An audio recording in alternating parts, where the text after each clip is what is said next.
Sexual education, a long-held global debate. In some parts of the world, sexual education is taught at school as early as the 4th grade, while in some, several factors like religion hinder this type of education to be taught in schools. One of these parts of the world is Pakistan.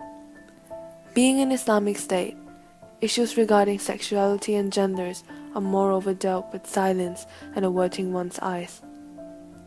But first we must ask ourselves, with the modernization that is happening to the world, doesn't it seem like maybe we have to look past religious circumstances when it comes to education? Sex education has several definitions. Sociologists such as Bird define sex education as the study of characteristics of beings, male and female. He further said that sex education stands for protection, presentation extension, improvement and development of the family based on accepted ethical ideas. Leibson sees sex education as instruction in various physiological, psychological and sociological aspects of sexual response and reproduction. Kearney also defines sex education as involving a comprehensive course of action by the school, calculated to bring about the socially desirable attitudes, practices, and personal conduct on the part of children and adults that will best protect the individuals as a human and the family as a social institution. Thus, sex education may also be described as sexuality education, encompassing education about all aspects of sexuality, including information about family planning, reproduction, development of the embryo and fetus, through to childbirth, plus information about all aspects of one's sexuality, including body image, sexual orientation, values, decision-making, communication, relationships, sexually transmitted infections, and birth control methods. Besides these aspects, sexual education covers particular issues faced by the particular country in which it is taught. In India, the sexual education curriculum extends to topics such as child marriage, abuse and violence, and marital rape. Various aspects of sex education are considered appropriate in school depending on the age of the students or what the children can comprehend at a particular point in time. For younger children, the curriculum simply serves to inform students of the changes that are taking place in their bodies as they mature, to bring them closer to their body, boosting their self-esteem. There are different types of sex education programs around the globe. Abstinence only until marriage programs, sometimes called sexual risk avoidance programs, being the most suitable for Pakistan. It teaches abstinence as the only morally correct option of sexual expression for teenagers, amidst controversial topics such as abortion, masturbation, and sexual orientation, and teaches that sexual expression outside of marriage will have harmful social, psychological, and physical consequences. They usually censor the information about contraception and condoms for the prevention of sexually transmitted diseases and unintended pregnancy, requiring no more facilities as an education program than any other subject taken by a child in private as well as public schools. Such kind of a curriculum can be accepted on religious and cultural basis as it promotes the teachings of Islam rather than going against them. Traditionally, adolescents in many cultures such as Pakistan were not given any information on sexual matters, with the discussion of these issues being considered taboo. Such instruction as was given was traditionally left to a child's parents, and often this was put off until just before a child's marriage, leading to individual beings in a confused state, searching for instructions online. Let us look first at some factors on why majority of parents and adults in Pakistan say no to sex education. One of the reasons is that kids are simply too young to be taught about sex. Another reason is that if they are educated on this matter, they will be tempted to try it, and this will lead to a higher rate of teen pregnancies and individuals going against their own religion. Pakistan's culture and religious background makes it taboo for parents to let their children be educated on matters regarding one's body. let alone talking about something as natural as the menstruation cycle of a woman leads to such reactions. As a part of our research, we contacted a public school, a private school, a code school, and an all-girls and all-boys school to interview some members of each school on their feelings on this controversial topic. However, 3 out of the 5 schools we contacted denied us access. Therefore, we had to turn to our own school, LGSJT. The principal denying us to give an interview left us wondering how open-minded our school really is. The following individuals agreed to be interviewed by our team without asking to have their identities disclosed. They were asked questions such as, what are your views on sex education being taught in schools, and what is the effectiveness of school-based sex education according to you? Once you get taught by your own school in a more formal and a regular basis, it is something, and it would be taken by the students as a subject like any other subject.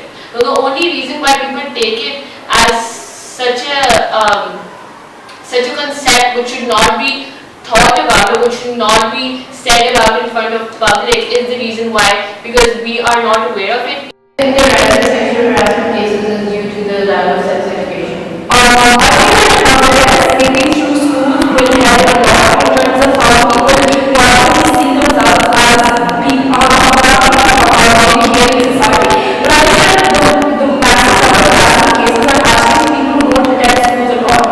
So even if you do have education, sex education at school, you need to be informed moving forward. Do you think any formal sex education blurs the line between the actual meaning of sex and the content provided by the clinic? It really does. It gives, for example, teenagers these days see it from movies, so they get unrealistic expectations from each other, and to clear that up, we should have an education. Well, I personally feel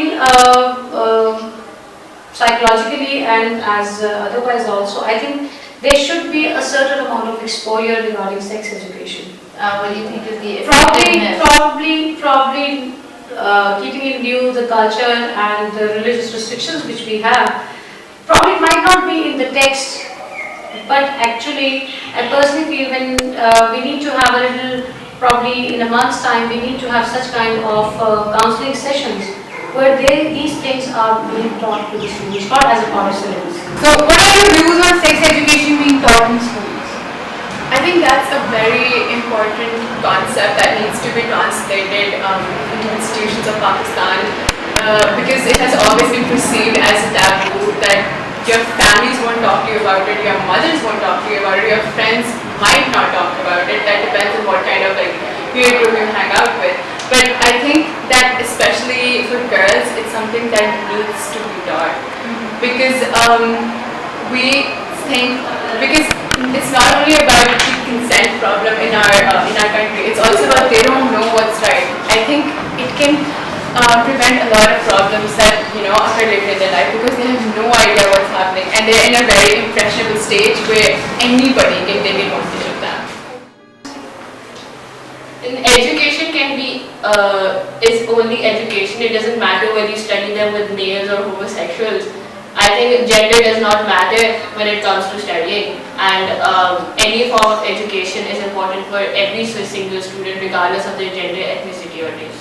Do you think not getting formal sex education blurs the lines between the actual meaning of sex and the content provided on Yes, internet? I do.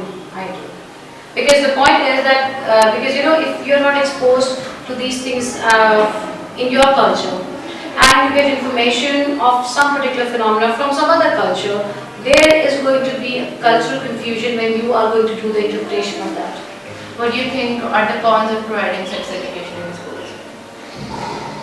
Well, I don't think so because it all basically depends on the way you are going to be and what kind of mode of instruction you are going to be using.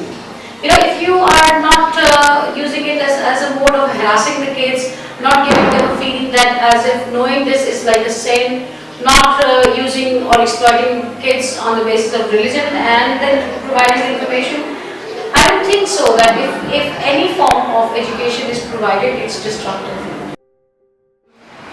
You need to tell them what's right and what's not. And unless you openly start talking about it in schools, then that's the only way they're going to know, okay. The questionnaires we sent per email to individuals of various institutions, however, had a high rate of response. 9 out of 10 respondents said yes to sex education in schools. 7 out of 10 said there was a relationship between harassment and lack of sex education. 5 out of 10 said not having received any sexual education did not affect their personal lives. And 3 out of 10 respondents did receive formal sexual education in some form. The questionnaires also revealed that majority of the respondents are not well aware of sexually transmitted diseases, not knowing that they can be acquired not only through intercourse.